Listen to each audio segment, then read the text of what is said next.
This is Dr. Low Soli, welcoming you to the first in the series of weekly skills, counseling skills, challenges, and suggestions. The challenges and suggestions in this series are related to your developing counseling skills and competencies. The challenge is for you to actually do the challenge as much as you possibly can during the week. You may be in one of my courses, and if you are, it is likely that you will be asked to journal about your own process and experience of conducting these challenges. Not only your experience, but also what it is about these challenges that really relates to the practice of being a competent counselor.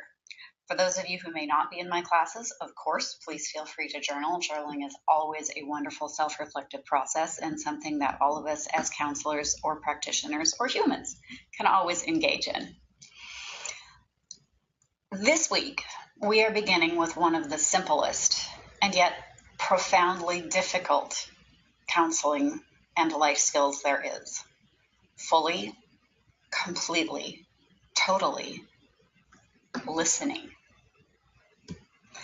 Your challenge this week, should you choose to accept it, is basically to stop talking as much and really tune in to what other people are saying to you. In other words, simply listen completely. Mindfully, thoughtfully, tune into those you are in conversations with this week. Truly tune in. Listen to others conversing. And by that, I might mean eavesdropping a little bit, just to listen to the conversation styles. What's happening? Be an observer on the side, even as you're observing your own conversations. Listen to the radio. How do people talk to one another there? Social media. I know that's hard. Listen to the sounds of silence and how much sound and talking there actually is. Be aware of what is happening as you listen. Notice and thoughtfully think about your own perhaps pressing need to talk, and do your utmost to quell that urge when you are in active conversations with others.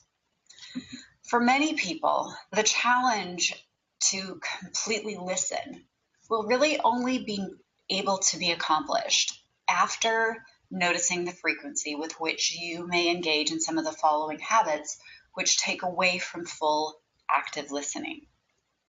Here are just a few. Interrupting people with your own ideas or opinions. Correcting people in the middle of their sentences or interjecting in the middle of sentences. Finishing sentences for people. Thinking about what you need to get at the store while you're in the middle of a conversation with someone, or another variation of what I might term mental multitasking. Avoiding eye contact and holding your breath. And I apologize, I can't have complete eye contact with you here because I am also trying to read off of the script, so that makes it a little bit more difficult. All of these are communication habits that can really interfere with your very, very best counseling skill. Your ears, the ability to be able to fully and completely listen. Your ears connected to your mind, which are connected to your heart. Most of the really good counseling takes place below the neck when we're connecting at people, when we have tenemos, when we're holding them in a space. And that all starts with the ability to meet them where they are and to listen to them fully without judgment.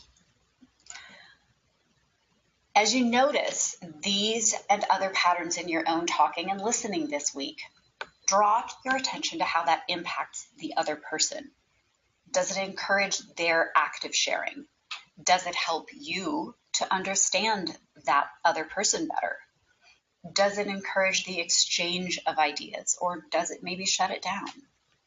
Notice the answers. All I'm asking you to do is notice the answers without judging yourself. These challenges are not ever meant to be an exercise in judgment of you or of anyone else. They truly are designed to help you understand and begin to draw attention to ways of communicating or skills that you might want to change or develop in a different kind of way. It provides you that opportunity, and that is really all. As you notice the answers without judging yourself this week, and then as you are able, with what commitment you can give, commit to and practice listening mindfully and disengaging from using those unconscious habits to the extent that you possibly can in the upcoming week. As well as tuning into your own listening skill development, I'm going to also ask you to begin to notice how you are listened to. What happens to you when others interrupt you or finish your sentences? How does your body feel when you can sense a person is not fully listening to and maybe they are mentally multitasking? Please note, if you do notice these patterns in others, the idea is not to correct the other person. It really is just to help you notice and to suggest to develop that empathy for how these patterns impact you so that you can then in turn choose mindfully how you wish to engage in your listening with others. In doing so, it is hoped that you will become more equipped to make decisions about the kind of listener that you will be, both as a counselor and as a human.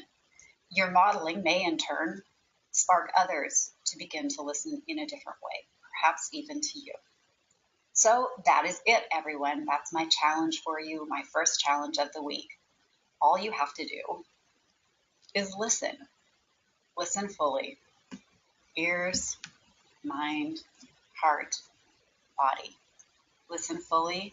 Listen completely. Listen with all of yourself. Best of luck to everyone, and I'll be really excited to hear how it goes for you. Thank you so much, and have a fantastic week. Dr. Soli, signing off.